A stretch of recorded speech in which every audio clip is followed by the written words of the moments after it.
Chapter 40. A beaming face beamed out across the nation. "This is the London Olympics." Old Pete switched off the television set. "It's not the same without Aunt Diamond," he complained bitterly. The sound of his leptoflap creaking on its rusty spring drew his attention. "Hello," said old Pete. "It's not gyro day." Upon the unwelcoming mat lay a silver foil envelope. "Your personal invitation to the Brentford Olympics." "Gold dust," said old Pete, pressing it to his lips. 30-carat gold dust. "Gold dust," said Inspector Horvis, "at each of the sites where disturbances occurred, and last night it was in the air, on my clothes." Roon sat over a bowl of Tibetan muesli. The mess room of the Brentford Nick was crowded with bandaged officers hunched over their breakfasts. "The alchemist's quest," said Roon. "Pure gold. It is a wonderful instrument in any hands." "Whoever is at the bottom of this is taking the mickey," said Horvis, applying himself to his cornflakes. "Having a pop at me, personally." "I don't like to say I told you so," said Hugo Roon. "Well, actually I do, as it happens." "A bulldozer!" spluttered Horvis, spraying the majors with half-masticated flakes of golden corn. "A bulldozer couldn't go through the wire. I've got 6 police vehicles smashed to a pulp, a dozen officers banged up in the cottage hospital. My reputation for what it was is in tatters. My job will be on the line for this."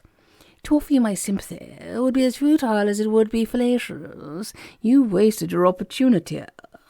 Roon brushed cornflakes from his shoulders. "Your man was distracted. I could sense it. It will be more difficult now." "Don't even think about raising your fee," said Horvis. "You must do it my way, Inspector. It will take a few days. Keep the gasometer under constant surveillance. Arrest anyone who attempts to leave it. Other than for that, bide your time and wait for me to give you the word." Horvis pushed his breakfast bowl aside and took to the contents of his can, pecking a hearty blend of Moroccan black cut with cocaine in his left nostril. "If you cross me, Roon," he said, "I will have your wedding tackle for cufflinks." "I am Hugo Roon," said Hugo Roon, Lord of the Seven Spheres, Master of the Cosmic Consciousness, Laird of Cockpen, and hereditary heir to the Grand Mastership of the Hermetic Order of Cornsprout. Therefore I'm right." "You'd better be." Horvis looked up towards the majors, but the chair was empty. Hugo Roon had gone. Professor Slocum nudged the sleeper on his chaise longue with a slippered toe. "Wake up, Jim. I want you to look at something." Pooley rubbed at his eyes and creaked upright. "I don't remember jumping enough," said he, stretching his arms and yawning hugely. Suddenly he jerked into realization. "Blimey," he gasped. "Last night. Oh, that." He gaped at the study. It was as if it had ever been, confusing but in order. "Did I dream it? What happened?" "You saved our lives, Jim." "Really? But I wasn't there. Something happened. I was somewhere else." "I know, and now I begin to understand." "Has he gone?" Jim stared about fearfully. Is he dead?" "Not yet, I regret." "Oh, good," said Pooley. "Then we can expect more of the same." "Or worse, I suspect. But come, I want to show you something." The professor led Jim to his desk where a beautiful Victorian brass microscope stood. "Have a look in there." He indicated the eyepiece. Jim took a peep. "Holy hell!" he cried, leaping back. "It's alive in there." "Indeed. Very much so. What did you see?" "Little things buzzing about like crazy. They looked—" "Yes?" "Angry," said Jim. "Very angry." "And so they are. They are the very stuff of our friend Calaton." "Friend?" "My apologies. The word is most inappropriate. They are, if you like, a portion of his very essence. The silver flask drew in a quantity of his substance. He left in some confusion before it could take more, but what we have is sufficient." "So, what does it mean?"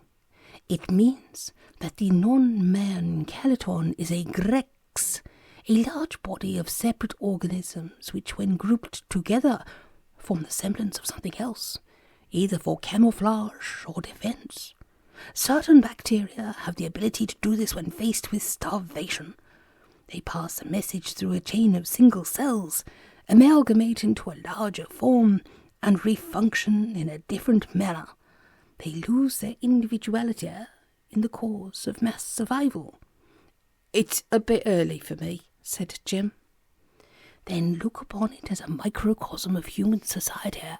A single, naked individual could not survive, but in harmony, in rapport with the whole, protected and fed by the whole, he or she is able to function, to exist.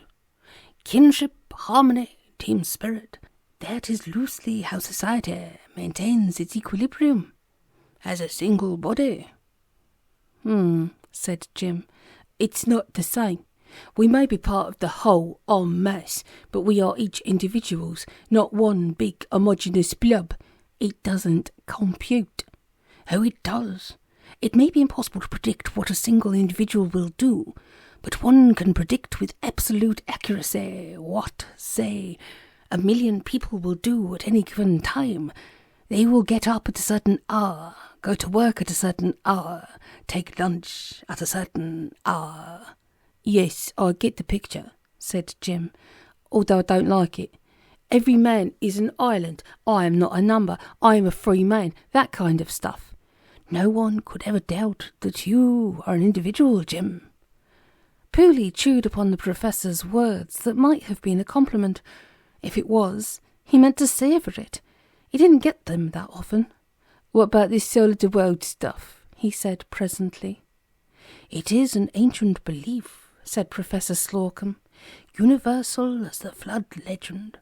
The Buddhists believe in Rigden-Hippo, king of the world, who dwells at the very centre of the planet in Shambhala, capital city of Earth. All religions, past and present, have recognized a single divine creator, a god of the gods. Calaton does not claim to be the universal deity. He claims to be the very spirit of this planet, soul of the world made flesh. And do you believe his claims? No, said the professor. I cannot.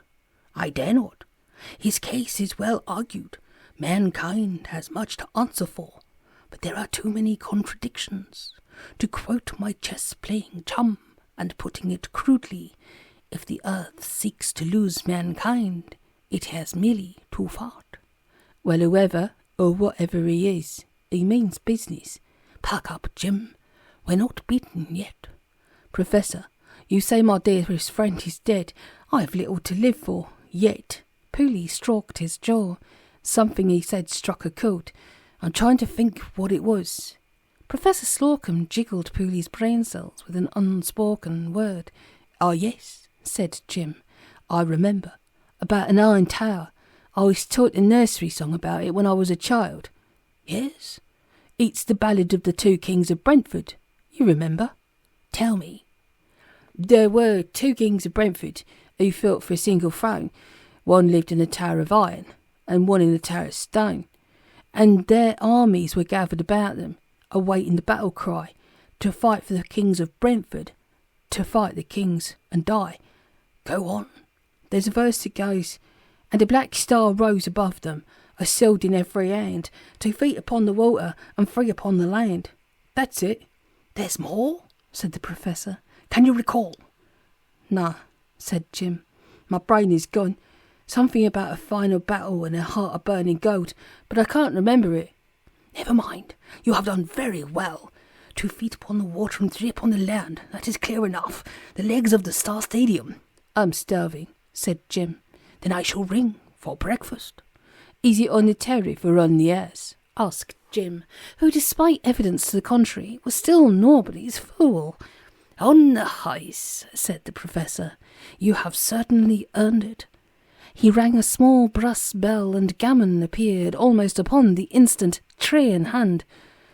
"You know what this means?" the professor asked, as Pooley set about the morning's fry-up. "Go on," said Pooley, between munchings. "It means we must enter the stadium. The heart of it all lies right up there. It will be a long, hard climb. An impossible climb. Defended at every inch, I shouldn't wonder. But you'll find a way. Me? Pooley chalked upon his toast. Oh, yes, said the Professor. I am confident that you will come up with something. Then you are a fool to yourself, thought Jim. Oh, no, I am not, said Professor Slocum.